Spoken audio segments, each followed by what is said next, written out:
चौधरी चरण सिंह जी के लिए मांग समाजवादियों ने भी की थी, अभी कुछ दिन पहले, आपको याद होगा। चौधरी चरण सिंह जी के हर एक अनुयायी की दिल को जीतने का काम आज मोदी जी ने किया। लोकसभा चुनाव जैसे जैसे नजदीक आ रहा है वैसे वैसे इंडिया गठबंधन की मुश्किलें बढ़ती हुई नजर आ रही हैं, क्योंकि अखिलेश यादव को जयंत चौधरी पर बड़ा ही भरोसा था।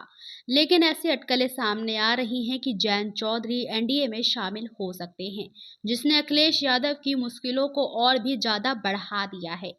दरअसल पीएम मोदी ने जयंत चौधरी का दिल जीत लिया है। वो कैसे, हम आपको बताते हैं। जयंत चौधरी के पिता चौधरी चरण सिंह को भारत रत्न से नवाजे जाने की घोषणा कर दी है प्रधानमंत्री मोदी ने। पीएम मोदी ने कहा कि देश के पूर्व प्रधानमंत्री चौधरी चरण सिंह जी को भारत रत्न से सम्मानित किया जा रहा है। ये सम्मान देश के लिए उनके अतुलनीय योगदान को समर्पित है। उन्होंने किसानों के अधिकार, उनके कल्याण के लिए अपना पूरा जीवन समर्पित कर दिया था। जिसके बाद से चौधरी चरण सिंह के बेटे आरएलडी प्रमुख जयंत चौधरी ने ट्विटर पर पोस्ट करते हुए पीएम मोदी को लिखा कि दिल जीत लिया और धन्यवाद कहा। वहीं ओम प्रकाश राजभर भी पीछे नहीं रहे, उन्होंने भी पीएम मोदी को धन्यवाद कह दिया। आरएलडी प्रमुख जयंत चौधरी के बीजेपी संग गठजोड़ की खबरों के बीच सपा मुखिया अखिलेश यादव का बयान भी सामने आया है। आइए आपको बताते हैं कि अखिलेश यादव ने क्या कहा। चौधरी चरण सिंह जी के लिए मांग समाजवादियों ने भी की थी, अभी कुछ दिन पहले, आपको याद होगा।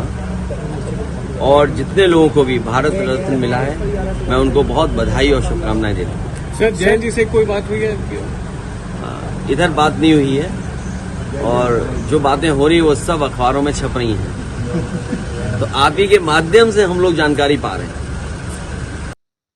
अखिलेश कहते हैं कि जयंत चौधरी पढ़े लिखे हैं, किसानों की लड़ाई कमजोर नहीं होने देंगे।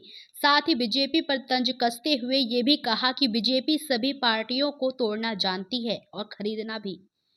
अब इसके बाद से सपा के गठबंधन से आरएलडी का बिछड़ना मानो तय हो गया है। अटकलें हैं कि जयंत चौधरी की पार्टी एनडीए में शामिल होने वाले हैं, और हो भी क्यों ना, आखिरकार उनके पिता को भारत रत्न से नवाजा गया है। लेकिन इसमें सबसे ज्यादा नुकसान अखिलेश यादव की पार्टी को हो सकता है। वहीं इस बीच अखिलेश यादव ने भी जब कुछ न बचा अपने हाथ से ही सोचा मुंह मियां मिट्ठू कर लिया जाए। तब उन्होंने कहा कि दादा को ये सम्मान बहुत पहले मिलना चाहिए था। हम लोगों ने और खुद मुलायम सिंह यादव जी ये मांग काफी दिनों से कर रहे थे।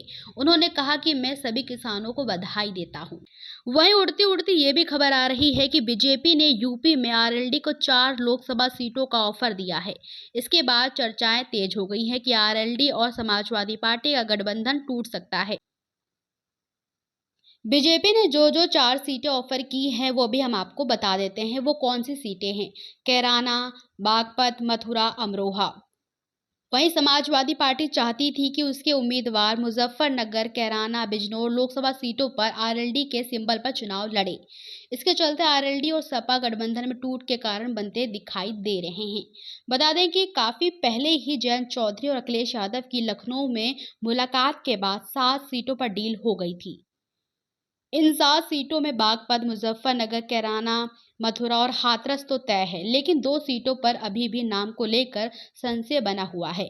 लेकिन आपको क्या लगता है कि क्या जयंत चौधरी एनडीए में शामिल हो जाएंगे? और शामिल हो भी जाते हैं तो जयंत चौधरी के लिए क्या बीजेपी में शामिल होना लाभदायक होगा? हमें कमेंट सेक्शन में ज़रूर बताइएगा।